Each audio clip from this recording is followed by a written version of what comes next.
Selamat hari Senin bagi para Zarkors dimanapun kalian berada. Berjumpa kembali dengan saya. Dan kali ini kita akan membahas tentang bagaimana kita bisa menentukan jenis perwilayahan dari suatu wilayah. Kita akan mengetahui jenis-jenisnya. Kita berusaha bagaimana bisa mengidentifikasi suatu wilayah itu masuk ke jenis perwilayahan yang apa. Nah, bagaimana? Simak terus video kali ini. Jangan lupa klik like, subscribe, dan nyalakan loncengnya supaya kalian tetap menikmati video-video Zarko Channel seterusnya.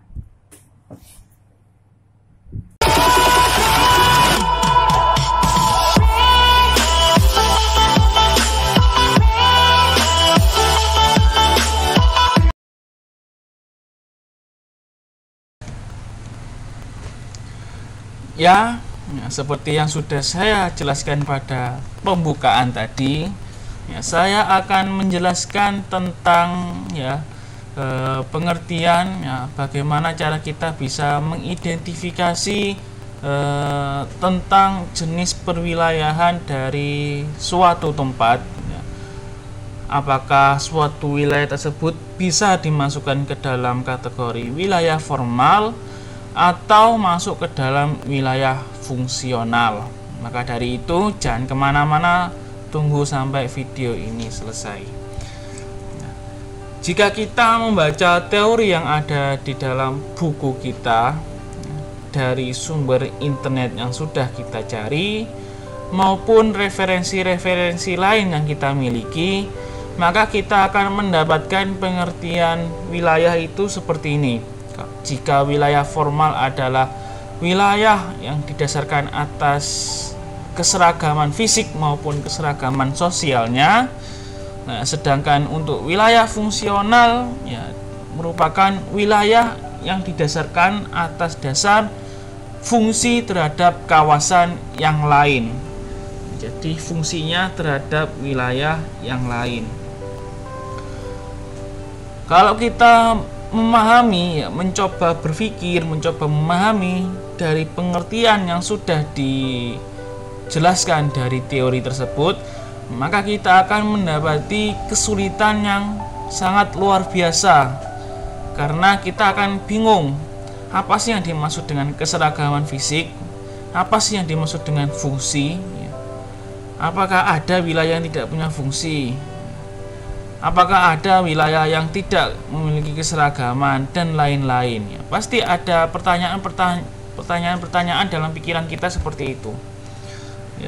Akhirnya kalau kita kemudian mendapati suatu permasalahan, kita harus menentukan wilayah ini masuk wilayah mana, dan itu konteksnya sangat tipis sekali. Itu bisa berakibat yang salah besar jika kita salah menafsirkan apa yang ada di dalam konteks soal tersebut. Oleh karena itu, saya akan berikan masing-masing dua pengertian sederhana, dua untuk wilayah formal, dua pengertian sederhana, dan juga dua pengertian sederhana dari wilayah fungsional. Mari kita mulai dari wilayah formal terlebih dahulu. Wilayah formal tadi sudah dijelaskan bahwa wilayah yang memiliki keseragaman fisik dan sosial. Namun dari pengertian sederhana itu ada dua.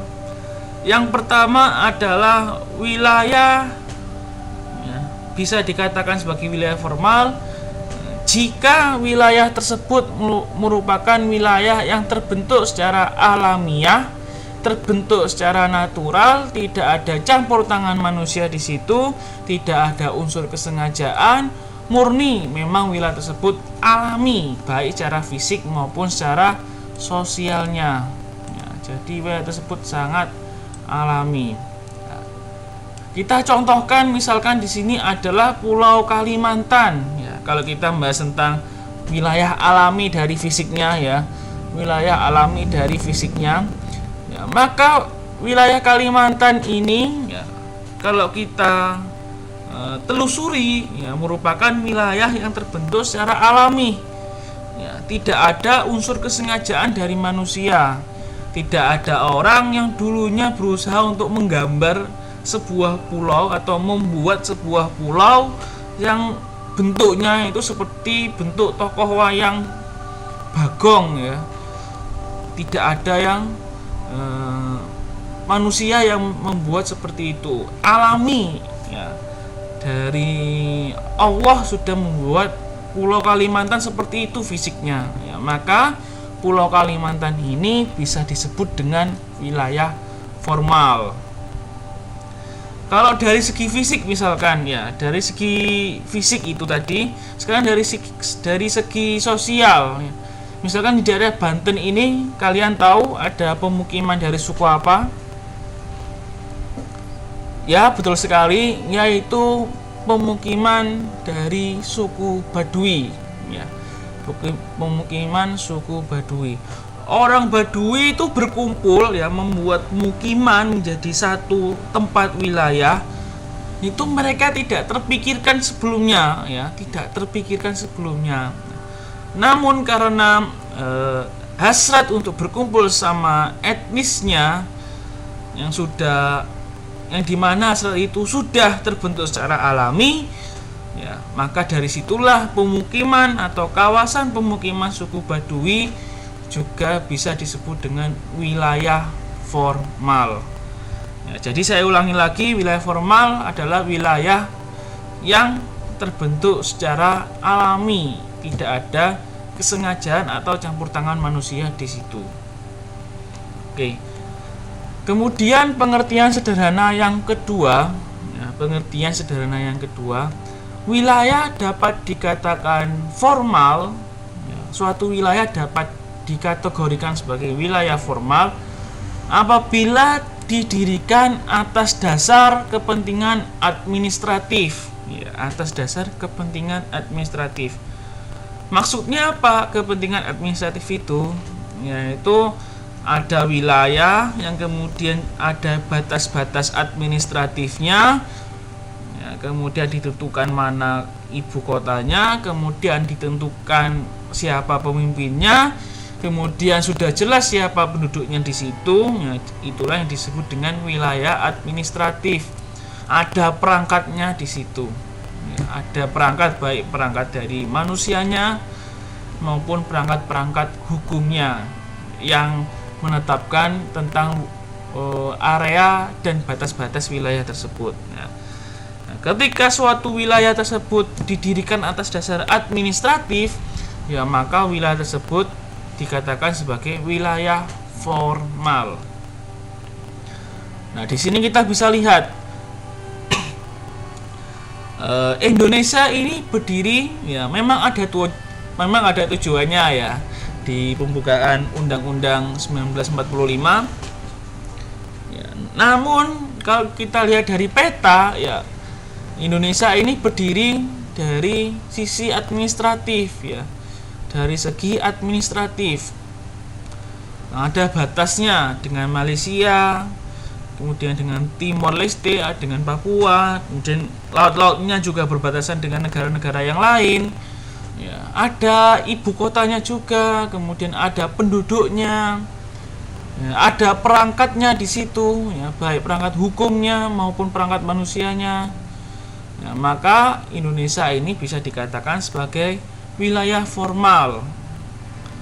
Ya, contoh wilayah formal yang lain adalah kabupaten, ya, kota, kemudian provinsi. Ya, semuanya itu karena memiliki wilayah administratif secara hukum ya, secara yang diakui ya, maka dari situlah ya, mulai dari negara, provinsi, kabupaten, kota madya itu digolongkan ke dalam wilayah formal. Oke, sampai di sini jika ada yang ingin ditanyakan silakan kalian tulis di kolom komentar. Kita lanjut ke wilayah fungsional. Ya. Kalau secara teoritis, wilayah fungsional dikatakan wilayah yang punya fungsi terhadap wilayah yang lainnya. Kemudian kita bertanya-tanya, apakah ada wilayah yang tidak punya fungsi? Ya. Jadi kita buat dua pengertian sederhana yang lebih simpel dari pengertian yang tadi. Pengertian yang pertama, bahwa wilayah fungsional adalah wilayah yang dibentuk atas dasar unsur kesengajaan dari manusia. Ada unsur kesengajaan dari manusia. Ya, kita bisa lihat contohnya. Misalkan kita tuliskan kenjeran misalkan ya. Kenjeran. Oke. Nah, kita langsung mendekat, langsung zoom. Oke, stop. Ya, di sini merupakan ya, Kenjeran itu seperti nama kelurahan kalau tidak salah ya. Nama kelurahan sekaligus menjadi kawasan wisata. Jadi di sana ada banyak sekali tempat wisata yang bisa kita pilih. Coba kita buat tampilan menjadi 2 dimensi biar banyak yang kelihatan. Ya, oke. Kita zoom lagi biar banyak wisata yang kelihatan.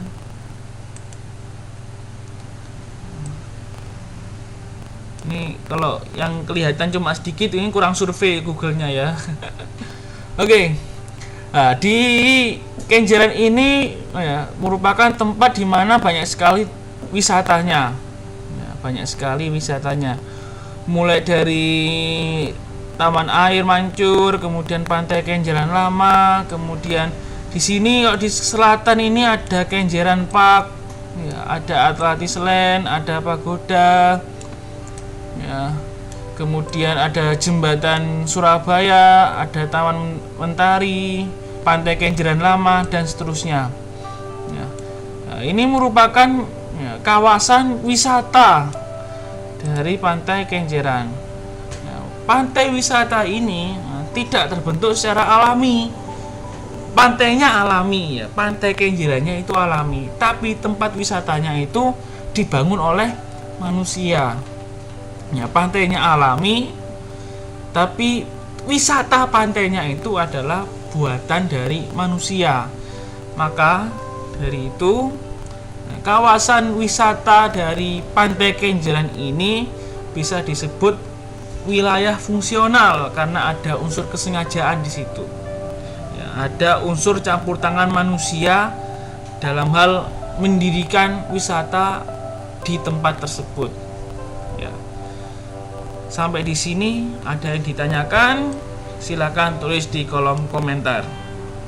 Ya, banyak sekali kawasan-kawasan yang dibentuk oleh manusia. Contoh misalkan kawasan, kalau di Surabaya ya, kalian yang tinggal di Surabaya, misalkan daerah Citraland, daerah Pakuwon, ya, kemudian daerah Rungkut, ya, Sier, itu kan semuanya adalah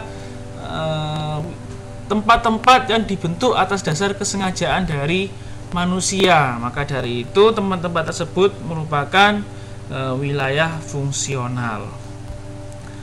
Nah, itu adalah pengertian sederhana wilayah fungsional yang pertama. Kemudian pengertian sederhana wilayah fungsional yang kedua adalah ya, ada tujuan tertentu.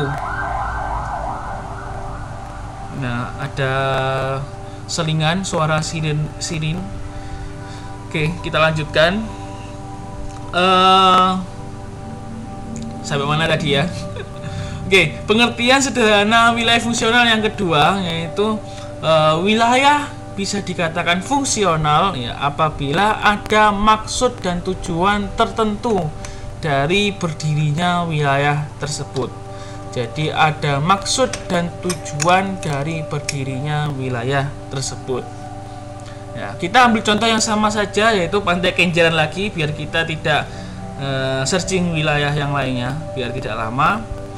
Nah, Pantai Kenjeran ini, wisata Pantai Kenjeran pasti memiliki alasannya, pasti memiliki tujuan dari pembangunan kawasan wisata Pantai Kenjeran. tujuannya sebagai apa? Ya, itu sebagai tempat kunjungan wisata dari berbagai macam pelosok daerah. Ya, itu tujuan yang pertama. Kemudian tujuan kedua, kalau sudah menjadi tempat wisata, ya nanti bisa menjadi sumber, ya, pertama sumber pendapatan atau pemasukan bagi daerah setempat, yaitu kota Surabaya. Yang kedua juga menjadi sumber pemasukan secara ekonomi bagi individual yang bekerja di daerah Kenjeran. Seperti itu. Ya, sampai di sini ada yang ditanyakan tentang wilayah fungsional, silakan ketikkan di kolom komentar.